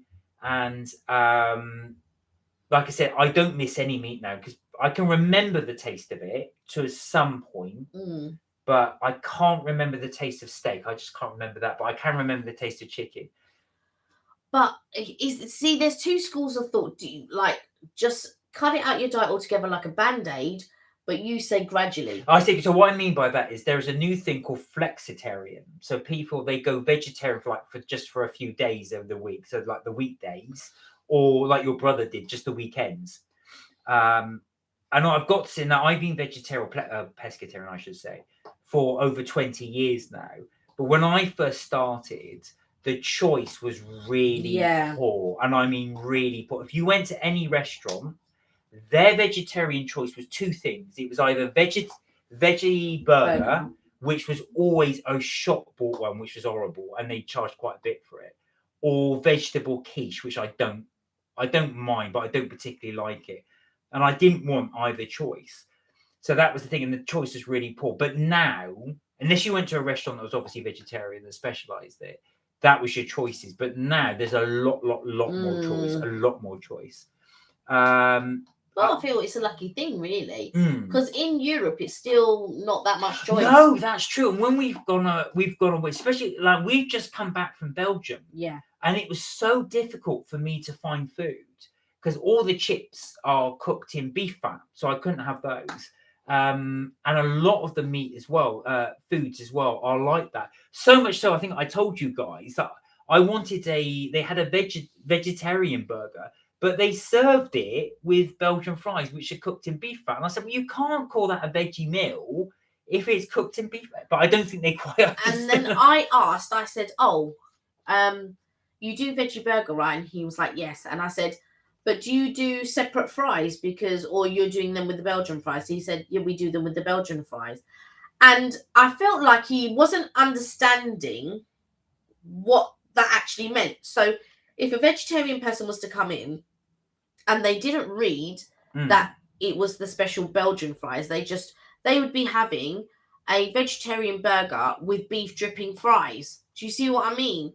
And so I said to him, he's vegetarian, can we swap out the chips for mash? No, I'm sorry, you can order it as an extra side, so basically pay for it, but we don't swap it out. And I was just like, well, it doesn't make sense what you're Why would I do that? So basically, I've ordered chips and burger and mash, but I'm only getting burger and mash. The mash, because that's the only thing that you can eat. You can't eat the chips.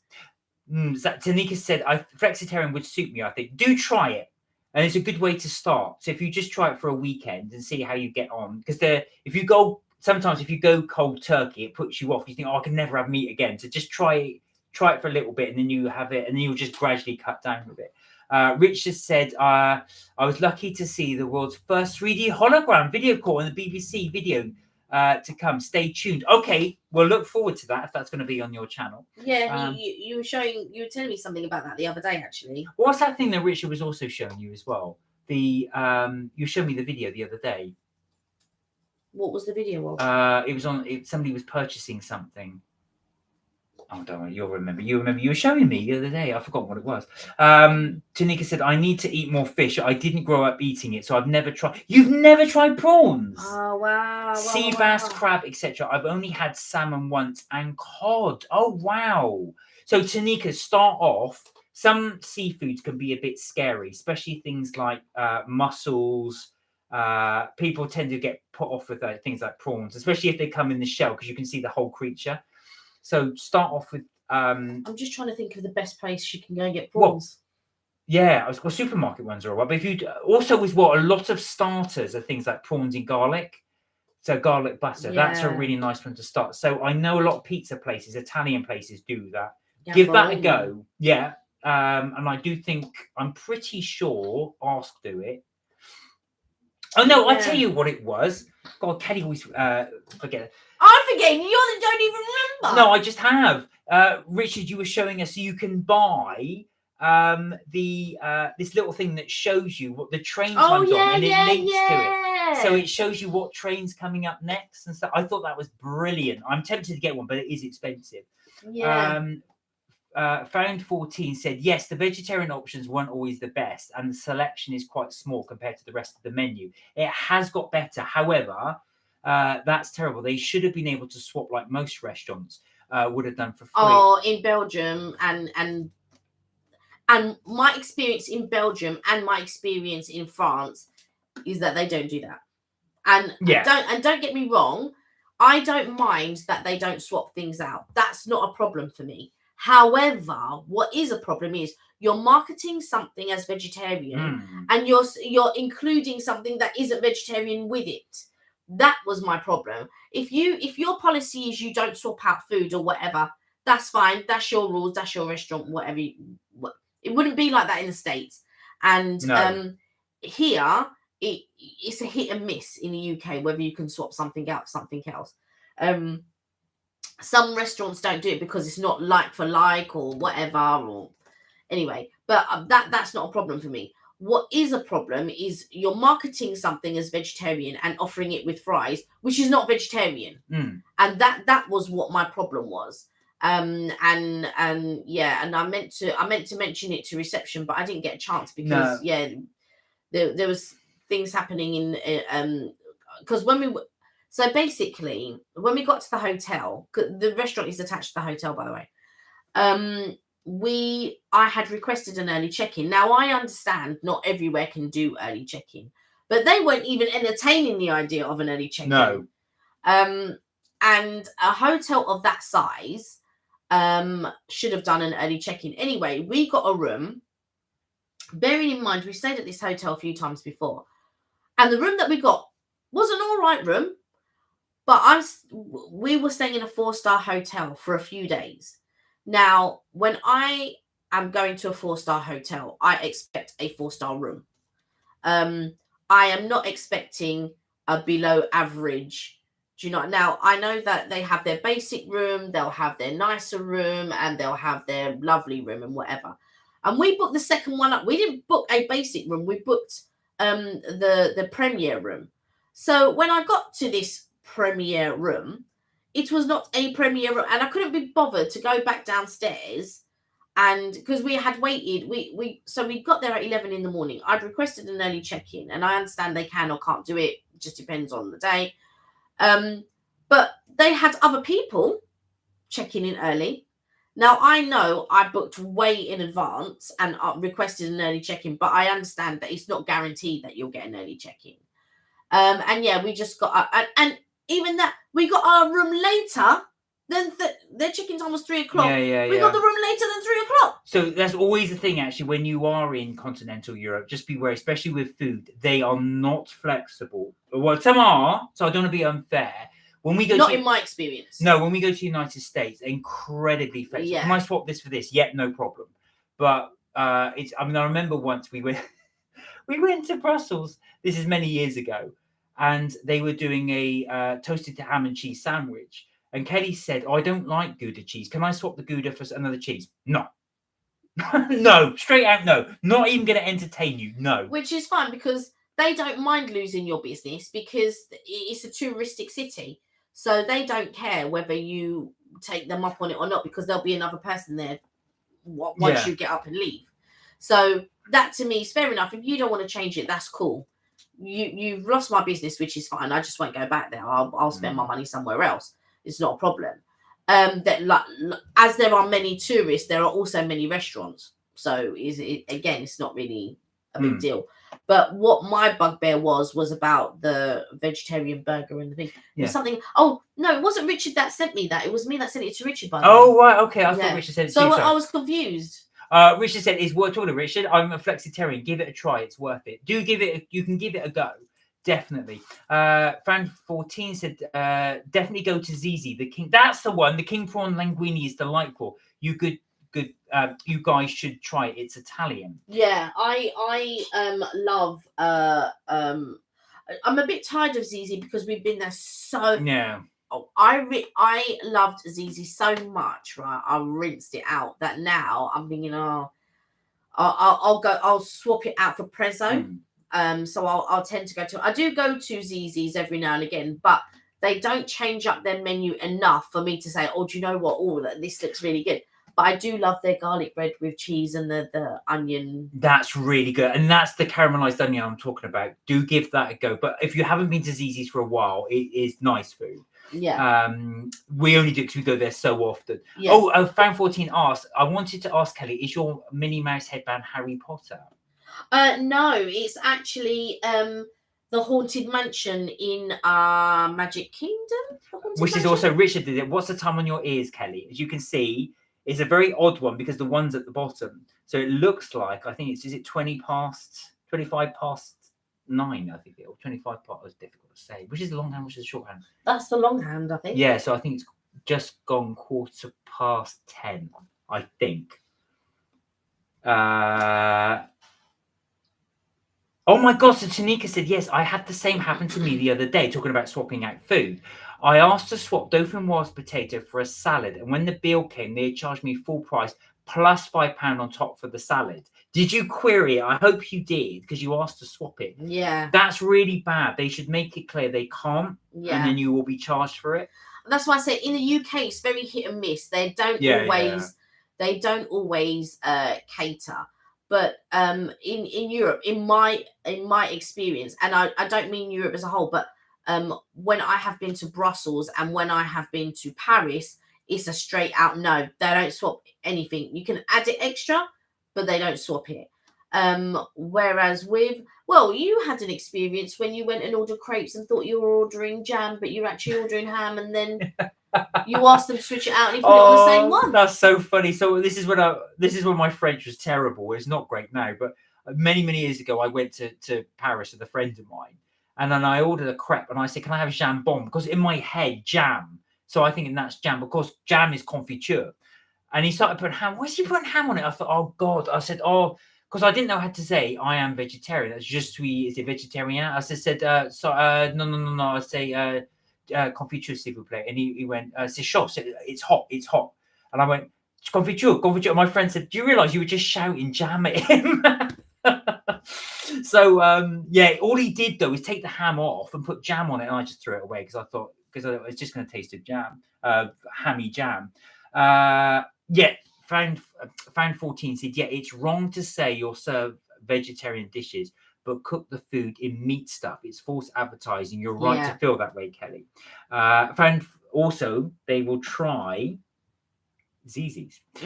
Richard said, well, what time's on years? Oh, we did that one. Donna said, also, they don't care about the business because they're only working for it. They don't own it. That is true. And not always you find that, but I have noticed that in some restaurants when we've been to Paris or to Brussels, just not interested. It's not that. It's just that how they feel is, why should we change it? This is the dish. Yeah. It doesn't matter whether. Oh, is that why? Yeah. They just think that not to be. It's careful what you say. It's very difficult to be diplomatic. But it's almost like, well, who are you to come here and start changing stuff? This is it. You either like it or you lump it. It's a bit like your mother would have been if you eat, when you're being fussy with food. You either eat it or you don't. You either like it or you lump it, and that's the basic attitude. So they're not really. I mean, that doesn't mean to say that new generations might deter from, might move away from that and then be willing to swap out things and stuff like that. But at the moment, I've not seen any evidence of that in my experience, where I've been to places and they don't swap out things. I've got to say though, when we've been to the United States, because I always said that to Kate, I'm thinking of the UK. Now the UK's got better, but it used to be a lot worse. I remember when I was younger, definitely if you asked to swap out, it was a flat out no. Sorry, the dish comes like that. But when we go to the States, they will swap anything out. They're so accommodating. When I go to restaurants, if it's a potato, like a tub of potatoes, they are willing to swap those out. So like if it's like normal fries, but you want to change it to sweet potato fries, although sometimes they just, oh yeah, but that'll be £1 extra. You're like, all right then. Or sometimes, and I don't see why it costs extra to have sweet potato fries. In what world is that? But anyway, there are restaurants that you go to and they'll charge you £1 extra to swap it out for, or they call it an upgrade. So when you want to upgrade your fries, or they are willing to swap out, let's say, fries for mash or mash for like new potatoes, if that's an option on the menu, kind of like if it's one of the sides. You can normally swap it out for one of the sides if it's sort of like for it's roughly around the same price kind of thing. But I have noticed that in some restaurants, especially like with me, I don't like tomato and cucumbers. So if I have a salad and I say, oh, but I don't want tomato or cucumbers, some restaurants will say, oh, well, can I put something else in there? Or would you like extra of something else? Because for me, I'd say, oh, onions or sweet corn or something. But other restaurants don't even bother to ask you. No, also as well, if you are going veggie and you do, this is one thing I've always got to be careful of. So if ever I get an order where there's meat on it, and I say, oh, no, I said no meat on this one. They go, oh, I'm ever sorry. They go out the back and they come back. I know. And this happened to us in Paris. You remember? They've just picked the meat off. So we went for a restaurant. Do you remember that? And I ordered a pizza, right? Now I wanted just a margarita pizza, and I don't know if she misunderstood me. I said margarita. She we. That's fine. So she went out and came back, and it had pepperoni in it, all over the pizza. So I said to her, no, I'm sorry, it was margarita. She, oh gosh, yes, sorry. So she acknowledged it was her mistake. But I knew this was going to happen. She went out the back and came back with it. But the little rings where the pepperoni was, and you could still see the meat juices in there, was still there. So I thought, you've gone out the back. The chef just flicked them all out and then handed it back. I said to her, no, Margaret, I don't want any meat in it. So in the end, she did bring it back, and they cooked me a brand. The problem is this, where food is concerned. I'm very wary about sending things back because I don't know what you're gonna do with that. Do you know what I mean? Some kind of burger. Yeah, and so Sorry. So either I don't eat it, and just like with me, I just don't bother eating it. If it's not what I've ordered or it's not what I want, a lot of the time, unless it's if it's a completely wrong order. Well, that was a wrong order. Yeah. Then I would say, but like you said, it was a pizza. What are they going to do? They're only just going to take the things off, right? So a pizza's a bit different. But if it was a completely wrong order, like, oh, they've given me fish, but hang on a second, I didn't order fish. I ordered pork, or I ordered steak, or I ordered something else. And it's very rare that I order steak, by the way, because a lot of So again, in the same place, right, where they were serving the burger and all of this. This is when we were in Paris, by the way. No, in Brussels. Oh, in Brussels. Oh, right. This is the one where they said they served the vegetarian burger with the. Oh, there, yeah. Oh, that was so right. I ordered a steak, and they said, "How do you want your steak done?" And I said, "Medium well." Well, the steak came out medium rare. I think it was rare. It wasn't rare. It's not rare. It was medium rare. It was very red. It was red. No, but it would have been a lot redder than that. So it's medium rare. And I just thought to myself, I said medium well, not medium rare. It should only slightly be pink. When it's well done, it's no pink. When it's medium well, it's slightly pink. There was blood coming out of this. And I was just like, Mark's going, send it back. I said, that will... In my mind, and I'm not saying this is what would have happened, but in my mind, I know how if they're not even willing to change something, by the time you're sending something back, that will hit the floor, come back up and go and no. And Mark was going, send it back. Well, yeah, all throughout the meal, send it back. And I was like, Mark, I'm not sending it back. Because all he'll do is just bung it in the pan again and cook a bit longer. I know it will annoy him, the chef. No, but what basis of comparison do you have that? What do you mean? Well, when have you ever known a chef to just go and heat it up or just... What else are they going to do? What I just said. Why would he chuck it on the floor? And also, because you're complaining about how something is. Because in a chef's mind, they have a stuff. So in his mind, he probably thought, this is how it should be served. And you're contradicting that person, saying, well, actually, no, this is not how I want it served. I want it served like this. But the chef who's cooking, they think they know more than you. Like it's like when... So Evelyn, who... I don't know if Evelyn's still on. She likes her coffee brewed beyond hot, right? Molten lava. Yeah, molten. It could so hot they have to double cup it, right? And so but the barista will say, but that will change the taste. So Evelyn's not concerned about that. Evelyn wants it done in a certain way, and this is the problem when you're telling somebody else who knows how to cook something or who knows how to do the drink. I'm not saying that you don't know how to cook the meal, and I'm not saying that you don't know how to cook the steak or whatever, or make the drink. But what I'm telling you is how I like the drink or whatever it is. Now, the steak, although it was meant to be medium well done, they did it medium rare. Fair enough. It was still chewy. How can something that is meant to be, you've cooked it in a certain way because you think that that's the best way? It was still chewy and gristly. Tell me that. So I just thought, you know what?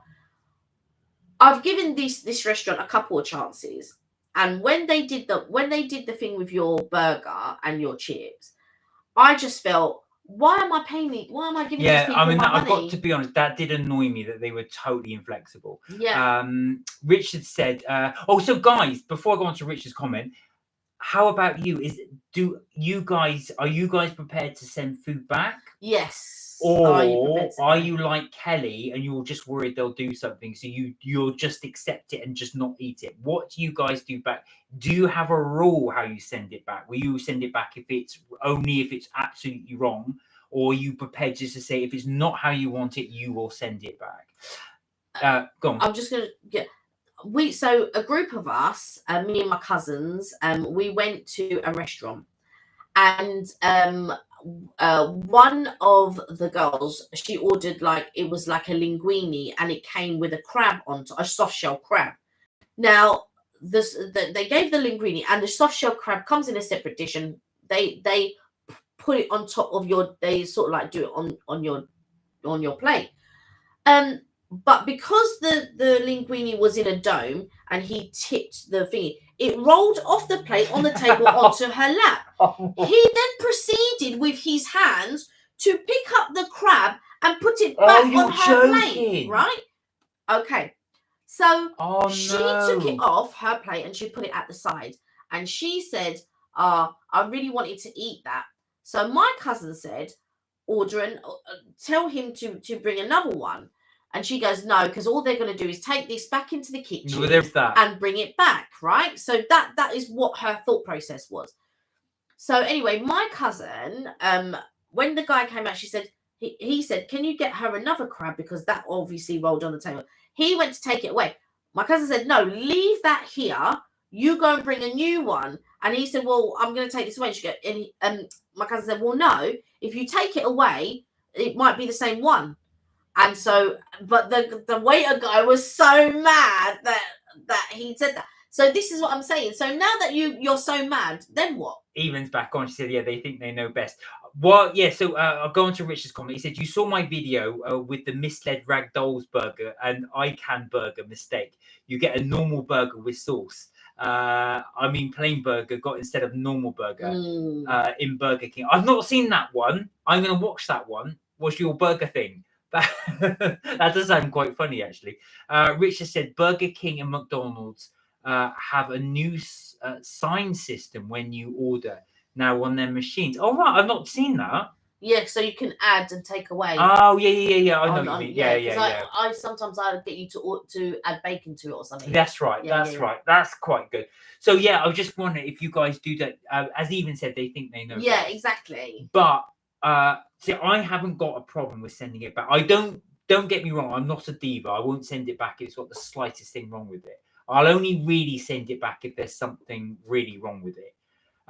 I did, however, watch a documentary many years ago, which was actually where they interviewed chefs. And a chef said, we do not mind you sending it back if there's something genuinely wrong with it. But we get really annoyed if you send it back and there's nothing wrong with it. Yeah. So like you've said, that is one element. If you've ordered steak done a certain way and it comes back and you say, this is not how I ordered it, and it is, then they get annoyed. Mm. And then they're more likely to do something to your food. Richard said the sign-in system is your account. More you buy, more points, and you. Oh right, it turns into free food. Are they doing like a loyalty scheme now? There must be. I've not heard of that with McDonald's. I knew. I know Starbucks do because I've got the app for Starbucks. Yeah, they do it with the card, but I didn't realise now they're doing like loyalty points. You can get free food. But you'd have to go there to get it. You couldn't order it through Deliveroo or Just Eat because we normally still got a free donut time, which I still haven't claimed. So with Donut Time do a similar thing, but they got the old-fashioned way. Now, Auntie Anne's Pretzels do this. What they'll do is they give you a little card, a loyalty card, and they put a little stamp each time you order a... No, Auntie Anne's is digital. Oh, is it digital now? It's always been. It's Oh, always yeah, been, yeah, with the card. Yeah, well, Donut Time is old school. As you guys know, we like our donuts. So I've had so many of these donuts now, I'm entitled to a free one, which I'm going to have to go and get. I'm going to sneeze. Oh, excuse me. Bless you. Thank you. Yeah, so I do wonder if you guys do that. Are you? Would you send it back, or say under no circumstances would you send your food back? They always do say wary though if you are going to send stuff back, just purely for that because you don't know how annoyed the chef is. What are you doing? No. Yeah. So there we are with the food back. Going back to Richard's thing, though, with the apps and the loyalty points as well, I didn't know that that's what they were doing. I have heard that, though, with apps now, because you can order through the apps. So for the first time in a while, I think I was meeting my friend up in Wetherspoon's pub. Oh, okay. And they were sat down. And I said, I'm going to go up to the bar and order. He said, no, I've ordered. I said, how did you order? Scan it now. Yeah, he just did that. So he had the app. He puts the table number in, orders everything, pays for it. And it comes out. You didn't even have to go to the bar to order it. Well, remember when we went to the lounge and I just had to scan it, and you just need to change your phone. Once it's changed, you can also scan. I can scan and do that myself. So that's a new way of doing it. No interaction with the bar or the waiter at all. You just scan it and somebody comes out and brings it out. It's just so much easier than having to go up to the bar to order whatever. It's just nice to be able to scan it, and then you just and good for like.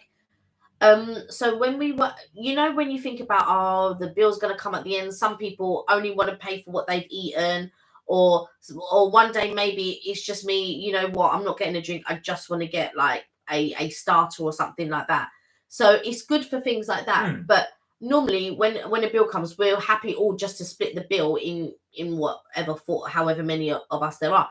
But there's sometimes people just want to pay for what they have.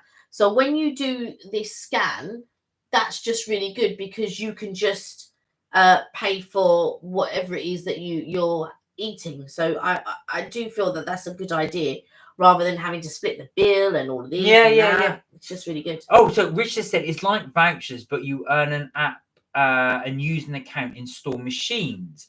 Oh, Richard said there's a restaurant in London where robots serve you. That's going to be the future, Yeah, that is. Where is that, Richard? I do. One of the things that Kelly and I have spotted, actually, there's more and more restaurants now that have an iPad on the table. So instead, and obviously it's attached to the table. So the idea is then you no longer then you need the waiter or waitress to order. You just literally plug in what you want, press send. Message goes to the kitchen. You still need interaction because somebody's got to bring it out. But Inamo is a classic example of that. Inamo's good, but because Inamo was a all you can eat, all you can drink. Yeah. But we didn't want anything alcoholic. No. So we only wanted soft drinks. So the waiter said, when you want something non-alcoholic, you have to go through me. So we had to go through him in order to get any non-alcoholic drinks. So like Cokes or juices or whatever. Richard said, I've seen the video, not been to the robot one yet, but I've had it. I've been to an ice bar. Oh, there was an ice bar when we were in Florida. Do you remember? Yeah, there's a few ice bars around. Yeah. You have to wear a coat because it's cold in there and all of this. There's another one that a guy I used to work with went into, and there's what it is in London. I forget what it was called. He did tell me, this is some time ago.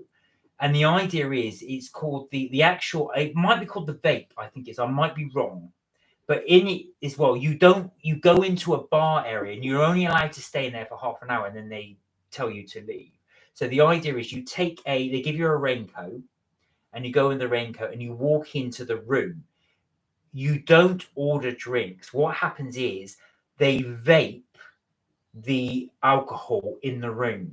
So it's a very fine mist in this room. That's why you're only allowed to stay in there for a very short period of time, because otherwise, if you stay in there too long, you'll just get really drunk with it. But you're breathing in the vape. So, and he said that as well. I said, what was it like? I've never done it. And he said, no, you can taste the alcohol. So as you're there, you go like that, and you're tasting it, and you're breathing it in as well. So you can actually taste it as you breathe it in. But he said you do feel the effect of it. But whatever next. Yeah, that's it. And it was a concept. And then when your time's up, someone says, "All right, okay, your time's up." You know, and then you go. But then you take off the rain mat, and then you go in. So of course, he said it is wet. Your clothes get wet because it's a very fine mist. Yeah, like a mildew. Yeah, right, yeah. But you're breathing in that alcohol. And he said when you come out, you do feel like you've had drinks. He said if you were to stay in there a long time, he said you could get really drunk. Whatever next. Whatever next. Now the pleasure of drinking is actually taken away. Now you just breathe. Oh, Tanika said you got to go. Have a good weekend. Right, I'm running late, but have a great weekend. Catch you next week. Yeah, have a good time out. Yeah, enjoy. Have a lovely evening. Richard said ice bars are back in London this November, Regent Street. Oh, thank you. Thanks for letting us know. Like I said, there was one when we went to Florida called the Ice Bar. Yeah. But there are ones. I didn't know. This must be just a pop-up one then. Yeah. But there are ice bars around where it's just you have to. It's very cold in the bar, so you wear a coat. Yeah. And they have loads of coats to give you to wear in the bar. Yeah. I don't imagine that working in a place like Florida because it's so hot. So if it's absolutely really like an August where it's like nearly 40 degrees, you'd love to go into the ice bar because it's so cool. But then even though even then you can only stay in a cold place for a certain amount of time. Well, exactly. I mean, in London, you just wait till November and just wander around. Anything on then till about March or April, then you've got your nice instant ice bar. But they are a cool concept. I do like the idea of an ice bar. The fact that it's unique and you can just go into a bar that's made of ice. Are you going to be going, Richard? Is that something you're looking forward to doing? We've never been to the ice bar. We've seen that every time I walk past it when we go to Florida. It doesn't appeal to me. I've got to be honest. No, walking in. Not even if it's hot. No. Okay. It doesn't appeal to me. I've got to be honest. We've walked past there many times. It's never ever full in there. No, it's not. It isn't. It's always been empty every time we've walked past it. I suppose it's a novelty factor as well of that. But there you go. There we go. I think we're going to have to go soon because I've still got frosting to do on the cake. Oh, yeah. So Kelly's got to do her cakes. Richard said, I can't wait to do my vids London After Dark. Richard would definitely look forward to those. Right then, guys, that's it for Mark and Kelly's trips, tips, and things for this week. We've had a blast, and thank you so much to everybody joining. We really do enjoy your company, as we always do, and love your suggestions. We always take them on board, and thank you for your advice as well. Take care, Richard, as well. Take care, everybody. As I said, that we'll be back. We will be back, but next Friday. Yeah. So Tuesday, I'm not around, unfortunately, but Friday we will be back. Until then, have a fantastic week. Have a great weekend too, everybody. Enjoy whatever you're going to do. Please stay safe, and remember, you're never too old to have fun. We'll see you next Friday. Take care. See you then. Bye. For now. Bye. Oh, where's the mist? I'll find out, Evelyn. I will find out where the mist is. Yeah, that'd definitely be right up Evelyn Street. All right.